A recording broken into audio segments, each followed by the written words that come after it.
Thank you, Nusrat Wahid Sahiba, for your patience. I really appreciate it. आपका opinion on this whole situation, भिखारी भी क्यों भाग रहे हैं? क्या हमारे भिखारी तो वैसे बड़ा कमाया करते थे पाकिस्तान में, नुसरत साहिबा, लेकिन अब उनको वही कमाई ज्यादा काम की नहीं लग रही है. Your opinion? बिस्मिल्लाहिर्रहमानिर्रहीम, बहुत शुक्रिया तला अपने प्रोग्राम में इनवाइट करने का. देखें, मैं समझती हूँ इसमें जो बहुत बड़ा, हमेशा से हमारे यहाँ तो खैर भिखारी हमेशा से हैं. किसी भी स्टॉप पे खड़े हो जाओ तो मतलब अब जैसे मैंने अपने उसमें काले लगवाए हुए हैं पर्दे सिर्फ इसलिए इन भिखारियों से बचने के लिए, लेकिन वो आगे से आके ऐसे झांक झांक के देखते हैं और फिर आके वो जो डायलॉग बोलते हैं और फिर उनके बाद ड्राइवर से कॉक दे दो भाई. तो ये चीज हमेशा से है बहुत ज्यादा. लेकिन अब जब इनकी तादाद इतनी ज्यादा बढ़ी है तो आप ये देखिए कि 45% of your population is below poverty line. जब इतने ज्यादा लोग गुर्बत की तरफ चले जाएंगे, इकोनॉमी के जो हालात हैं वो हर एक को पता है कि क्या कहाँ से कहाँ हम लोग चले गए. कर्ज लेना वो एक आम सी बात हो गई है, चाहे इंटर बैंक से लिया जाए, चाहे वो IMF से लिया जाए या कहीं और से लिया जाए. फिर उसकी वापसी तो खैर बड़ी दूर की बात है, लेकिन उसका जो इस्तेमाल है वो भी हमें समझ नहीं आता कि क्या वो ठीक हो रहा है नहीं हो रहा. इसके लिए सबसे पहले आपको अपने मुल्क को आसूदा करना होगा. देखिए, जो बहुत सारे किसान जिनके जिंदगियां रुल गई, वो खत्म हो गए बिल्कुल. एक तो जाहिर है अभी सैलाब आया, उसकी वजह से बहुत ज्यादा डैमेज हुआ, लेकिन उससे पहले भी ये हुआ कि उनकी जो फसल थी वो उनसे खरीदी नहीं जा रही थी. जिस तरह गन्ने का है कि जब तक उसका वजन कम ना हो जाए तब तक लोग खरीदते नहीं है.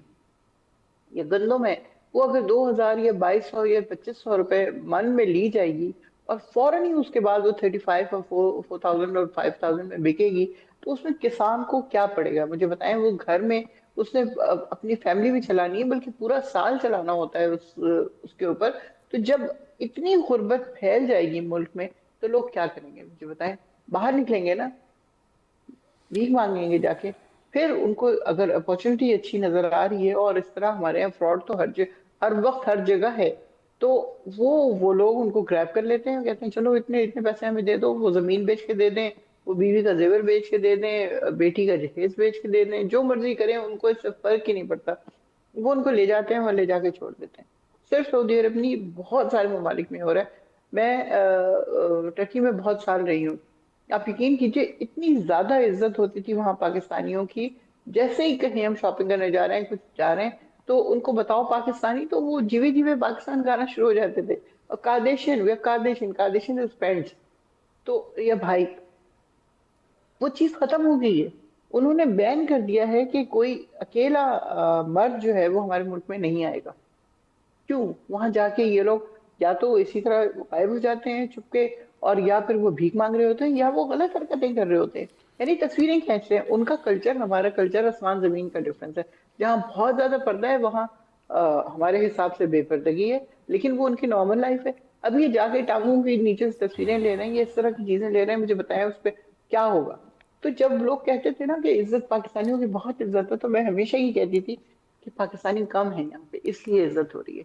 जैसे ही इनकी तादाद बढ़ेगी तो ये अपने ओरिजिनल उसमें आ जाएंगे. और यही हो रहा है, सिर्फ वहीं पे नहीं बल्कि दुनिया के हर मुल्क में. हम लोग क्या कर रहे हैं मुझे बताएं. इस कदर पाकिस्तान का नाम बदनाम हो रहा है इस हिसाब से.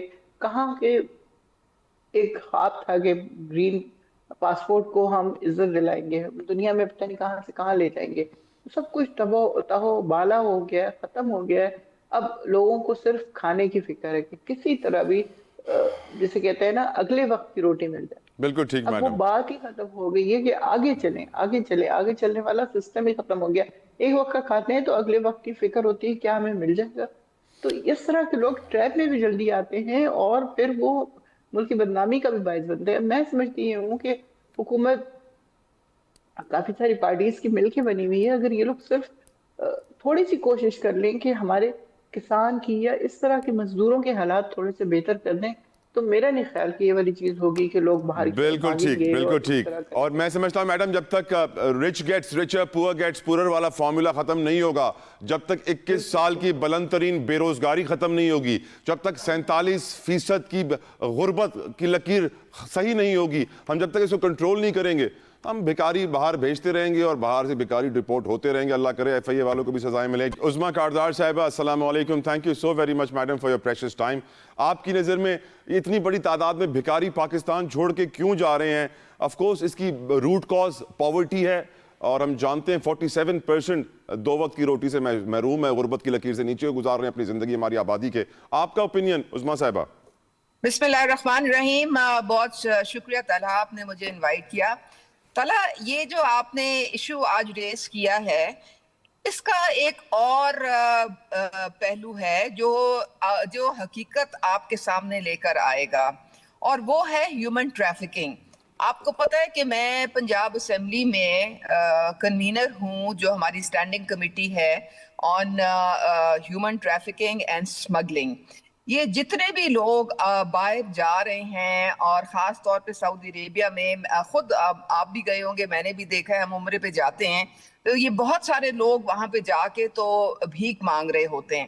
اب ہوتا کیا ہے کہ یہ ایک بہت بڑا مافیا ہے جو کہ آپریٹ کر رہا ہے پاکستان کے اندر بھی اور پاکستان کے باہر بھی. یہ جو ہے انسسپیکٹنگ لوگوں کو جھانسا دیتے ہیں, چکر دیتے ہیں, ٹریپ کرتے ہیں اور کہتے ہیں کہ جی آپ ہمارے ساتھ, ہم آپ کے لیے ارینجمنٹ کرا دیں گے ویزے کی, اور آپ کو باہر لے کے جائیں گے, وہاں آپ کا بڑا زبردست آپ کو نوکریاں ملیں گی, اور آپ کو جس طرح ڈالر درختوں پہ لگے ہوئے ہیں وہ آئیں گے, اور آپ اپنے گھر بھیجیں گے اور وارے نیارے ہو جائیں گے.